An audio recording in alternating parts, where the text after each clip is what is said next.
नमस्कार दोस्तों, सुनील हालाकंडी के व्यूज़ में आपका स्वागत है। और आज मैं कांग्रेस के एक नेता जो कहा जाता है कि दिग्गज नेता है, हालांकि ऐसा दिग्गजी का काम उन्होंने कुछ किया नहीं, एक्सेप्ट कि वो 10 साल तक मध्य प्रदेश के मुख्यमंत्री थे और पिछले 7-8 सालों से वो राज्यसभा के सदस्य हैं। और लोकसभा चुनाव में भोपाल से वो लड़े थे, एक चैलेंज लिया के तौर पे, लेकिन साध्वी प्रज्ञा से वो बुरी तरह हार गए थे। उसके बाद वो जाने जाते हैं कुछ विवादित बयान देने के लिए, यानी कि जो बयान देते हैं वो कुछ विवाद पैदा करने के लिए इसी श्रेणी में देते हैं।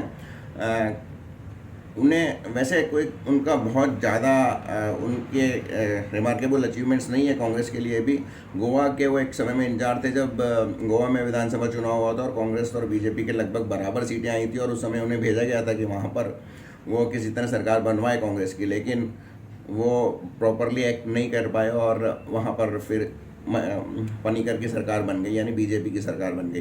तो अपने आप को चूँकि वो राहुल गांधी के करीब हैं, कांग्रेस परिवार के करीब हैं और उनकी चाटुकारिता करते रहते हैं, इसलिए वो दिग्गज नेता माने जाते हैं कांग्रेस को, और उनको राज्यसभा में भी सीट मिल जाती है।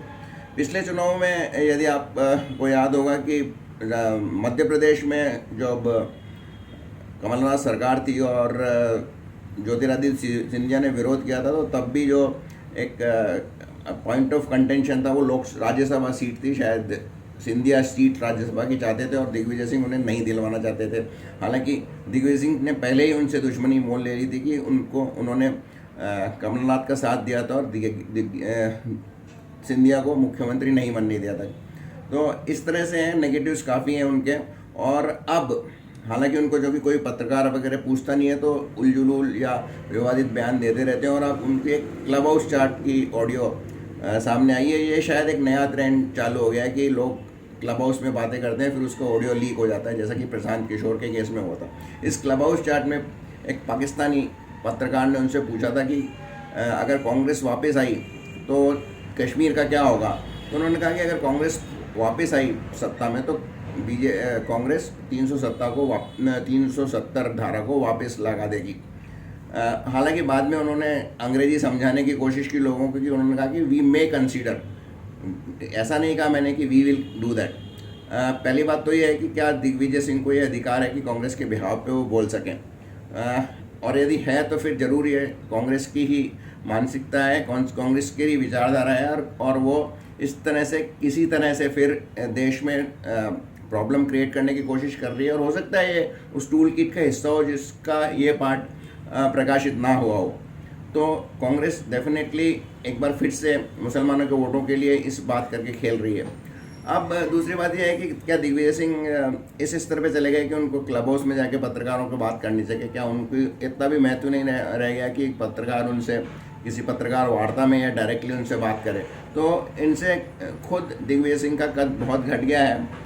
और मैं इसको अगर कांग्रेस की आधिकारिक टिप्पणी नहीं मानूं तो मैं ये कहूँगा कि एक शरारतपूर्ण टिप्पणी है दिग्विजय सिंह की, क्योंकि अब वो 70 साल के ऊपर हो गए हैं। उनके लिए भविष्य में न तो कांग्रेस में कोई जगह बनी है और न देश को उनकी कोई आवश्यकता है। तो वो एक शरारतपूर्ण बयान देके इस तरह की स्थिति पैदा करते हैं जिसमें खुद कांग्रेस भी असमंजस में आ जाए।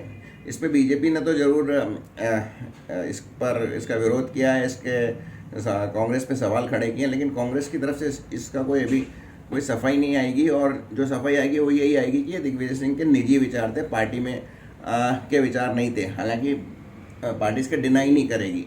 तो ये कांग्रेस की स्थिति रह गई है अब, क्योंकि कांग्रेस में शीर्ष नेतृत्व नहीं है, और जो नेतृत्व है वो भी राजस्थान और पंजाब के झगड़े मिटाने में लगा हुआ है, और या कहें कि झगड़े बढ़ाने में लगा हुआ है।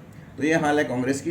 तो दिग्विजय सिंह का ये शरारतपूर्ण बयान है, मैं इतना ही कहूँगा। और इससे उसने कहीं ना कहीं अपने बैक होम पर कुछ मुसलमान वोटों को अपनी ओर आकर्षित करने की कोशिश की। इससे अधिक कुछ भी नहीं है, इस स्टेटमेंट के कोई मायने नहीं है। सो आप भी इस पे ज़्यादा ध्यान नहीं दीजिए। हालांकि चूँकि ये अभी काफ़ी चर्चा में था तो मैंने सोचा इस पर मैं बात कर लूँ। तो मेरे साथ बने रहने के लिए बहुत बहुत धन्यवाद।